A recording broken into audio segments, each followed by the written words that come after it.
NXT starts off with a Tatum Paxley promo. Starts off with her just basically mentioning her journey along the way of finally getting this opportunity at the NXT Women's Championship. She ends up mentioning the calling, mentioning her friendship with Izzy Dane. Then you end up getting the Fatal Influence. They come out. JC Jane basically ends up calling out their friendship, calling out how their friendship is not genuine, not real. And she basically trying to, play the game of like trying to play mind games of Tatum Paxley and Izzy Dane. Tatum ends up saying that she understands what JC Jane is doing and that JC Jane should be able to relate to her because Tatum Paxley and JC Jane has similar journeys of them taking a very long time to finally get an opportunity at the NXT Women's Championship. She ends up mentioning how JC Jane ended up, being lost and eventually finding a faction, end up winning gold with the faction, mentioning Toxic Attraction. She ends up saying that they have very similarities to each other, and that she ends up saying that this is her opportunity, this is her chance to finally win championship gold. Then JC Jane ends up going to Izzy Dame, ends up saying that how she used to have high respect for Izzy, but now she's not so sure. She ends up saying that it looked like at first that she was the leader of the calling, but now it looks like she's more of a babysitter to Tatum Paxley. Izzy takes offense to this, ends up saying that she basically ends up kind of losing her cool a bit, ends up saying that she has her faction under control when the culling is more of a group thing. There's not really a leader of the culling, but to be fair, Izzy does act more like the leader of the group. But Tatum Paxley ends up, towards the end of the promo, Tatum Paxley ends up basically wanting a tag team match to determine whose friendship is more genuine, whose friendship is more real. So they end up having a tag match towards the end of the show, which was a really good tag match. I like this segment overall. I really enjoyed it. This was a good way to build towards the match, in my opinion. Really enjoyed it. Good back and forth. I think towards the end they end up having a brawl as well, which Izzy Dame and Tatum Paxley end up standing tall towards the end of the brawl. I like this.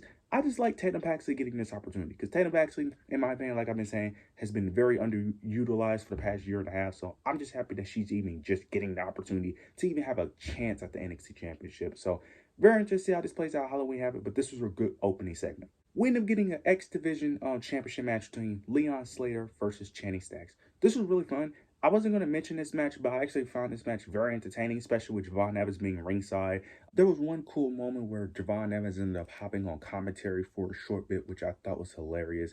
Another spot that I really loved was it was one point where Ariana Grace was ringside. They telling the story between her and Channing Stacks. They're having their actual relationship play out on screen. It was a moment where Channing Stacks ended up actually bumping Ariana Grace off the ropes, and you got Javon Evans catching her, having her in his arms, and Channing Stacks just looking. I thought that was very funny. This match was very fun. But Leon Slater ends up retaining his X Division Championship. Then you end up getting Javon and Leon with them being good friends and them wanting a match. They want a tag match at Halloween Havoc. They call out anybody to come out, and you get Mystery Iguana. He comes out with someone else. I forgot. I don't watch AAA, but I know who Mystery Iguana is, and he ends up accepting the tag team match. So it's gonna be Mystery Iguana, his friend, forgot his name, versus Javon Evans and Leon Slater. I don't hate this, but I don't love it either. Any match that would have been the fifth match at Halloween Havoc would have been a filler match anyway.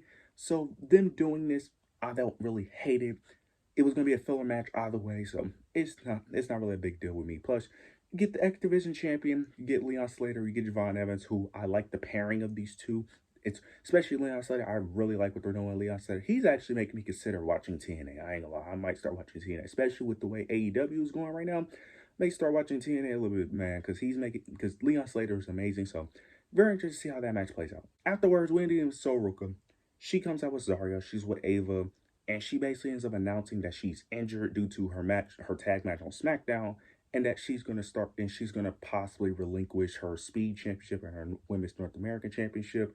But you end up getting Ava starts convincing her that she doesn't have to give up her championship, which makes no fucking sense because if she's injured for a certain amount of time, she has to relinquish the championship. I don't understand why Ava was saying that she doesn't need to give it up. That made no sense. But it was no timetable for when she's going to be back. Like she could be back next week or she could be gone for months. So we don't know.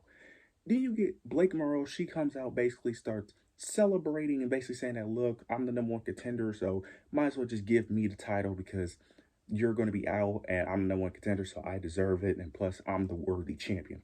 Then you get Zarya. She don't, of course, she's defending Soul, saying that Blake doesn't deserve opportunity. They're going back and forth. Then Zarya comes up with the idea of being the one to defend the championship at Halloween Havoc. Ava ends up saying that it's not conventional, but it's Soruka's choice at the end of the day, which made no fucking sense. You're the GM. It's your choice. The fuck are you allowing Soruka to make the decision? You're a GM. Talking about it's her choice. Like, just she said it's her title, her choice, so it's her decision. What? No, like that makes no sense. This is making me feel, and of course Soruka agrees because that's her best friend. Okay, I don't hate this idea, but my thing is, this feels like a work because when Soruka was trying to be like all emotional and sad, it came out very forced and very fake. Because there was moments where it was like she was trying to cry, but she couldn't cry. So something is telling me that this is a work. Now I am one of those people where when someone is injured, just believe it. But this just came off very forced in my opinion. I don't know what it is. It just came off forced. I think this is probably going to tell a story between Soruka and Zarya. Either Soruka wins, I mean Zarya wins, and then she keeps winning, and then she likes the idea, she likes the feeling of being a champion because she's representing Soruka, or she lose due to Soruka. Either way, this is going to be the catalyst of the heel turn. That's going to play an interesting factor into Halloween Havoc, but it is very weird that you could just do this because if you could do this, I feel like more wrestlers should just do this. Then you could just have an injury and have someone else defend your title. But afterwards, you end up getting Zarya attacking Blake Monroe, standing tall with the North American Championship, which I did like because Zarya with the North American Championship looked really nice. It looked really good on her. So I'm gonna be very mixed on how I want this to play out because if Zarya wins, if she's the North American champion, or is Saruka still the champion, but she's just filling it. Very interesting how this plays out, but I do like the idea of this, even though it doesn't make much sense. I will admit that. Afterwards, we do get a quick tag team match between Hank and Tank versus OTM.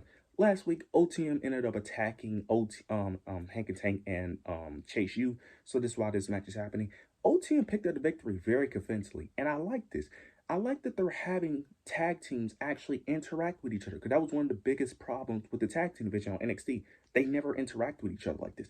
This is why I've been saying this is what we need. Just have them have weekly tag team matches and have them interact with each other. The tag team division isn't going to be anything special, but it can at least be somewhat important and somewhat decent if you feature it weekly and have them interact with each other. So I actually like this. I hope next week we continue this thing of having a tag match. There should be a tag team match with tag teams every single week. You have 5 tag teams. There's no way you cannot feature your tag team division every single week. They should be featured every single week, and there should be a tag team match to build up the momentum to make this tag team division important. I'm not expecting nothing crazy from this tag team division. I'm not. Also, OTM got a new theme song. I don't know how to feel about it. It's not bad, but I think I like their old thing more because I think it fits their thing more. They're called Out the Mud. The old thing felt more gritty, in my opinion. This thing, it's not bad, but I feel like the old one fits them more. But we'll see how this plays out. But I hope they continue this trajectory of featuring other tag teams. Do not just feature Hank and Tank and Dark State. Feature all of your fucking tag teams. So hopefully this continues, but very interested to see where this goes. Women's tag match between Fatal Influence versus The Calling.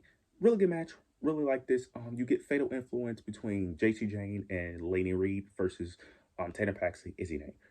You end up getting the Fatal Influence picking up the victory. They end up winning clean in this scenario. After the match, though, you get Fatal Influence attacking the Calling, but then you end up getting Tatum Paxley into miraculously making a comeback, and she took out every member of Fatal Influence by herself, which was very shocking. So this basically confirmed that Tatum Paxley is losing at Halloween Havoc because typically when you win the brawl on the Go Home show, typically that means you're losing. So at least I know not to get my hopes up for Tatum Paxley winning the NXT Women's Championship. So as much as I want her to win, at least NXT basically told me that look, she's not winning, she has zero shot, so let it go. So at least they told me. At least they told me, so at least I'm not going to get my hopes up because she is definitely losing after basically 1v3ing the entire Fatal Influence crew, which was kind of crazy and a bit ridiculous. But it was a good segment overall, but it was kind of ridiculous because she was literally getting held by both members of Fatal Fallon Henley and Laney Reed out of nowhere, she was able just to break the hold, which I thought was crazy. But it was a good segment, good match overall. I enjoyed it, but at least they told me straight up that she's losing. So we'll see how the match plays out Halloween Havoc, but I'm still excited nonetheless. Now we get the main event, the contract signing between Ricky Saints and Trick Williams for the NXT Championship. This promo segment was really good, but to sum it up, basically, you get Trick Williams basically gloating, basically talking about how he's always was the top guy. He is NXT. He's the face of NXT, and how he basically built NXT up from the bottom. Then he ends up mentioning Ricky Saints is jealous of him and talked about how it took Ricky Saints a long time to get to where he's at in the WWE, and talked about how he was, always on the indie scene, and now that he's here, he's basically copying Trick Williams. Ricky Saints responds back, ends up telling Trick Williams not to disrespect the indie scene, and he ends up saying that Trick Williams is copying him, and that he's basically a better version of Trick Williams. He does everything better than Trick, and that he needs to stop disrespecting him because this is his brand now. He's the NXT champion, and now he is the top dog. They both get in each other's face.